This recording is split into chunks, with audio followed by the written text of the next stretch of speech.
एक राजनेता और प्रधानमंत्री के तौर पर जवाहरलाल नेहरू की उपलब्धियों और असफलताओं पर बहस हो सकती है, लेकिन ये भी सच है कि उनके मानवीय पक्ष को किसी तरह नकारा नहीं जा सकता। दुनिया के सबसे बड़े लोकतंत्र के पहले महानायक नेहरू, बच्चों पर प्यार लुटाते चाचा नेहरू, अपने समय में दुनिया के 5 सबसे बेहतरीन लेखकों में से एक नेहरू, रंगीन मिजाज नेहरू, स्टाइल आइकॉन नेहरू और कंजूस नेहरू। आज हर देशवासी के मन में पंडित जवाहरलाल नेहरू की एक अलग छवि है। लेकिन क्या आप जानते हैं कि भारत की आजादी का इतिहास पंडित नेहरू के नाम के बिना अधूरा है?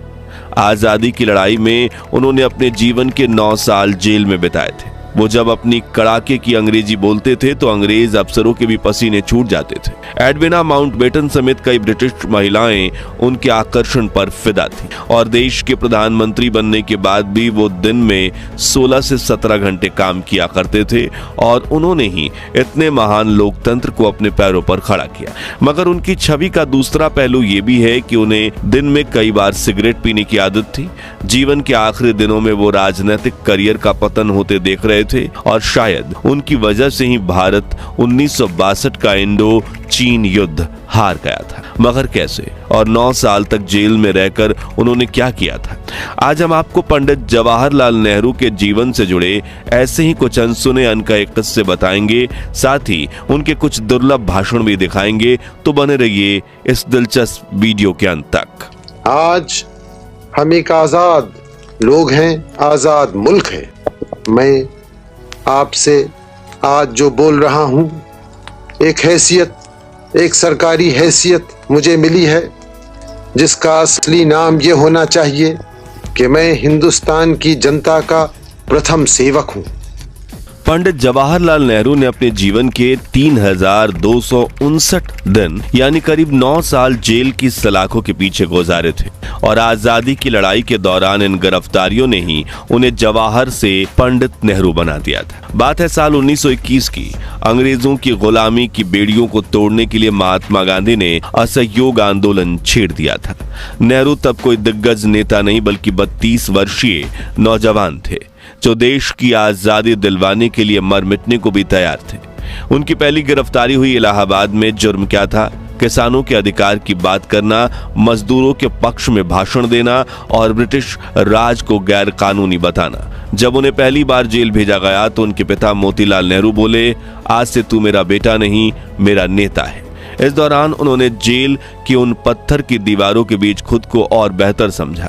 वहीं उन्होंने किताबें पढ़ी, सोचना शुरू किया और तय किया कि अगर कभी मौका मिला तो उस देश को नई दिशा देंगे। इसके बाद 1930 में नमक आंदोलन के दौरान उन्हें फिर से जेल भेजा गया। इस बार उन्हें खतरनाक अपराधियों के बैरक में एकांतवास में रखा गया, जहां वो सुबह एक्सरसाइज करते और बाकी का दिन चरखे पर सूत काटने और पढ़ने में बिताते। शुरू में जब उन्हें चरखा रखने की भी अनुमति नहीं दी गई थी तो उन्होंने अपने आप को व्यस्त रखने के लिए नेवाड़ बिनना शुरू कर दिया था, जिसे उन्होंने बाद में भी जारी रखा था। लेकिन एक अनुशासित कांग्रेस कार्यकर्ता की तरह उनकी मुख्य रुचि चरखा काटने में थी। अपने 6 महीने के जेल प्रवास में उन्होंने चरखे पर 30,000 गज और तकली पर 750 गज सूत काटा था। अगले कुछ सालों तक ऐसा लगने लगा था मानो अंग्रेजों का एक ही काम रह गया था, नेहरू को गिरफ्तार करना। लेकिन हर बार नेहरू जेल में सिर्फ सजा नहीं काटते बल्कि अपने विचारों को और मजबूत बनाते थे। एक बार उन्होंने एक अंग्रेज जेलर से कहा था, तुम मुझे कैद कर सकते हो लेकिन मेरी कलम और मेरी सोच को नहीं। सबसे गहरा असर उनकी आखिरी जेल यात्रा ने डाला, जब 1942 में भारत छोड़ो आंदोलन के दौरान उन्हें अहमदनगर किले में कैद किया गया। यहीं उन्होंने अपनी सबसे मशहूर किताब डिस्कवरी ऑफ इंडिया लिखी। उस जेल में पत्थरों की दीवारों के बीच अगले 3 सालों तक वो दिन रात लिखते रहे। उन्होंने उस किताब में सिर्फ इतिहास नहीं बताया बल्कि उस भारत की तस्वीर खींची जो वो आजाद देखना चाहते थे। ऐसा भारत जो सबको साथ लेकर चले, जो मजबूत हो और जिसमें हर किसी को बराबरी का हक मिले। जब वो जेल से बाहर निकले तब वो पहले जैसे नहीं थे। अब वो एक ऐसे नेता बन चुके थे जो देश का सपना सिर्फ देखता नहीं था, उसे सच्चाई में बदलने की हिम्मत भी रखता था। अब एक तरफ द्वितीय विश्व युद्ध ने ब्रिटिश साम्राज्य की कमर को तोड़कर रख दिया था और दूसरी तरफ भारत का स्वतंत्रता संग्राम अपने चरम पर था। गांधी जी ने भारत छोड़ो आंदोलन के बाद हर गली हर चौराहे पर अंग्रेजों भारत छोड़ो के नारे गुंजा दिए थे। अब अंग्रेजों को एहसास हो गया था कि अगर उन्होंने भारत को जल्दी ही आजाद नहीं किया तो हो सकता है कि वो यहां से जिंदा कभी ना लौटे, और अगर लौट भी गए तो इतिहास उनके नाम के साथ सिर्फ एक शब्द जोड़ेगा, भगौड़ा, क्योंकि अब उनके पास भागने के अलावा कोई विकल्प नहीं बचा था। इसी डर से उन्होंने तुरंत भारत को आजाद करने का निर्णय लिया और 15 अगस्त 1947 को भारत आजाद हुआ और 14 अगस्त की ऐतिहासिक रात को भारत को उसका पहला प्रधानमंत्री मिला, पंडित जवाहरलाल नेहरू। एक ऐसा नेता जो जेल की काल कोठरी से उठकर देश के सबसे ऊंचे पद तक पहुंचा था। और फिर आधी रात को जब सारा देश नींद में था तब संसद भवन में उन्होंने वो ऐतिहासिक भाषण दिया जिसे इतिहास में ट्रस्ट विद डेस्टिनी यानी नियति के साथ मुलाकात के नाम से जाना जाता है। Long years ago, we made a tryst with destiny, and now the time comes when we shall redeem our pledge. उन्होंने कहा, बहुत साल पहले हमने नियति से वादा किया था और अब वह समय आ गया है जब हम अपनी प्रतिज्ञा को पूरा करेंगे, पूरी तरह से या पूरी तरह से नहीं, बल्कि बहुत हद तक। आधी रात के समय जब दुनिया सो रही होगी, भारत जीवन और स्वतंत्रता के लिए जागेगा। आगे उन्होंने कहा, अच्छा है कि इस वक्त खास तौर से इस बात को याद रखें, इस आज़ादी के दरवाजे पर जब हम खड़े हैं कि हिंदुस्तान किसी एक फिरके का मुल्क नहीं है, एक मजहब वालों का नहीं है, बल्कि बहुत सारे बहुत किस्म के बहुत धर्म और मजहबों का है। उस भाषण में सिर्फ शब्द नहीं थे, वो पीड़ा थी 200 सालों की गुलामी की। वो सपना था कि एक आजाद भारत का, और वो इरादा था उस भारत को दुनिया की सबसे बड़ी लोकतांत्रिक शक्ति बनाने का। और इस ऐतिहासिक भाषण को पंडित नेहरू ने खुद लिखा था। जी हाँ, अपने जमाने में नेहरू की गिनती दुनिया के 5 सर्वश्रेष्ठ अंग्रेजी लेखकों में होती थी। किसी अन्य शख्स के लिखे किसी कागज पर दस्तखत करना उनकी शान के खिलाफ होता था। इसका नतीजा ये होता था कि नेहरू का अधिकतर समय चिट्ठियों को डिटेक्ट करने या अपना भाषण तैयार करने में जाता था। ट्रस्ट विद डेस्टिनी भाषण देने के अगले दिन यानी अपनी पहली इंडिपेंडेंस डे स्पीच में उन्होंने देश को आजादी का असली महत्व समझाया। आजादी महज एक सियासी चीज नहीं है। आजादी जब भी एक ठीक पोशाक पहनती है जब उससे जनता को फायदा हो। आजकल हमारे सामने ये आर्थिक और इक्तिसादी सवाल बहुत सारे हैं। जिसके बाद उन्होंने उस वक्त धर्म के आधार पर बंटवारे और देश में हो रहे दंगे को लेकर अपनी चिंता जताई। लेकिन इसके पहले एक और सवाल है, और वो ये है कि सारे हमारे देश में अमन हो, शांति हो, आप उसकी लड़ाई झगड़े बिल्कुल बंद हो, क्योंकि जब तक लड़ाई झगड़े होते हैं उस वक्त तक कोई और काम माकूल तरीके पे नहीं हो सकता। आगे उन्होंने देश के आर्थिक विकास को लेकर बातें की। हमें सारे देश में बहुत कुछ आर्थिक तरक्की करनी है, कारखाने खोलने हैं, घरेलू धंधे बढ़ाने हैं, जिससे देश की धन दौलत बढ़े, और बढ़े इस तरह से नहीं कि थोड़े से जेबों में जाए, बल्कि आम जनता का उससे फायदा हो। पंडित नेहरू से जुड़ी कुछ अनसुनी अनकही बातें जो शायद आप नहीं जानते होंगे वो ये थे कि नेहरू बहुत ऊर्जा से भरे रहते थे। वो रोज 16 से 17 घंटे काम किया करते थे। बैठकों और फाइलों के अंबार के बीच भी नेहरू का ध्यान छोटी से छोटी चीजों पर भी जाता था, यानी किसी पेंटिंग का तिरछा होना या कमरे का अस्त व्यस्त होना नेहरू को परेशान करता था। वो तब तक कोई काम नहीं कर पाते थे जब तक उसे ठीक ना किया जाए। उन्हें नोट और ड्राफ्ट सही करने और हर पत्र का जवाब खुद देने में एक अजीब सा संतोष होता था।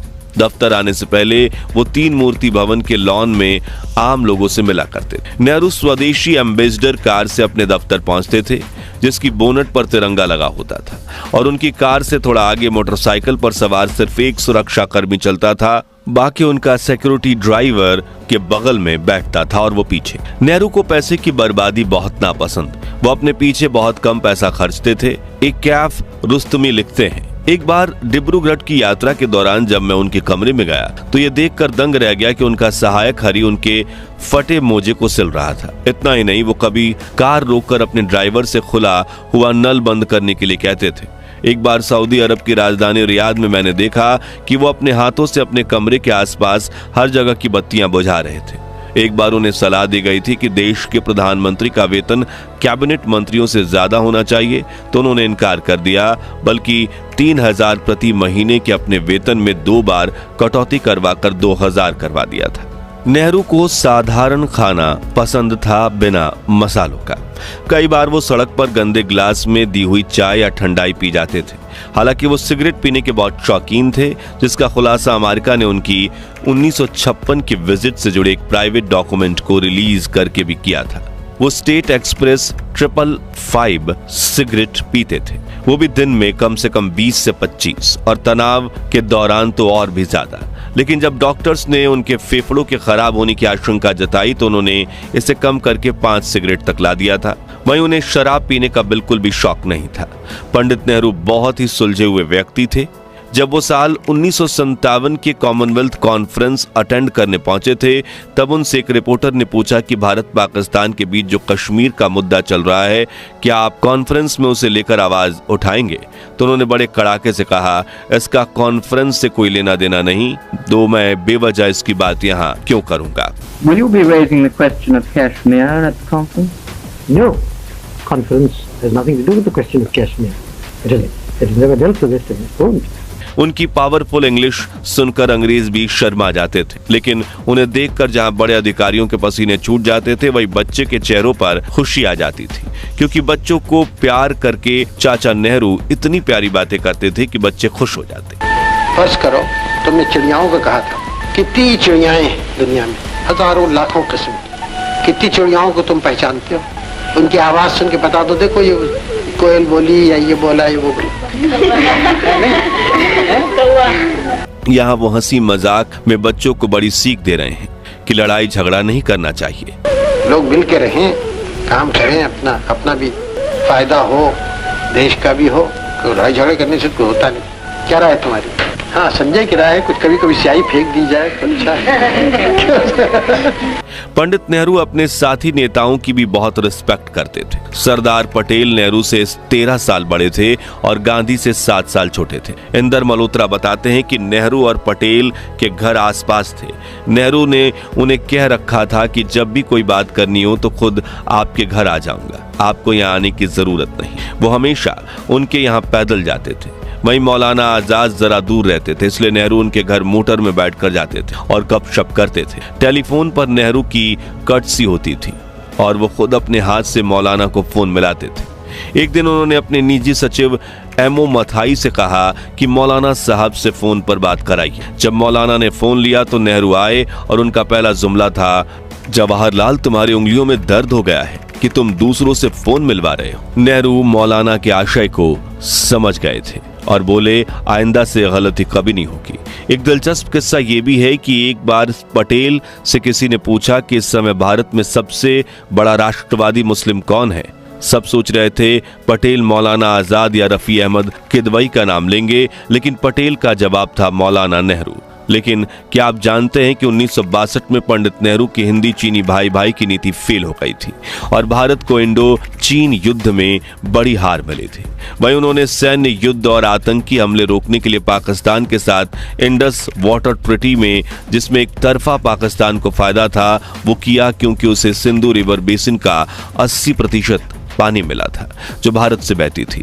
लेकिन फिर भी भारत को 20%, मगर उसके बावजूद 1965 और 1971 में पाकिस्तान ने भारत पर हमला कर दिया, जिसका जिम्मेदार कहीं ना कहीं पंडित नेहरू के शांतिपूर्ण स्वभाव को भी माना जाता है। अपने जीवन के आखिरी दिनों में उन्होंने अपने राजनीतिक करियर का पतन होते देखा था और उनका जो रंगीन मिजाज और एडविना माउंटबेटन के साथ लव स्टोरी है जो हमेशा विवादों का कारण बनी है, ये सब कहानियां हम जानेंगे इस वीडियो के अगले पार्ट में। तो चैनल को सब्सक्राइब करने के साथ बेल आइकन को प्रेस करके तैयार हो जाइए। खैर दोस्तों, क्या आप मानते हैं कि पंडित नेहरू के बिना भारत की आजादी अधूरी रहती और वो ना होते तो आजादी के बाद हमारा देश अपने पैरों पर खड़ा नहीं हो पाता? या फिर आप उनकी नीतियों और फैसलों को भारत सरकार की सबसे बड़ी भूल मानते हैं? अपनी राय हमें कमेंट्स में बताइए।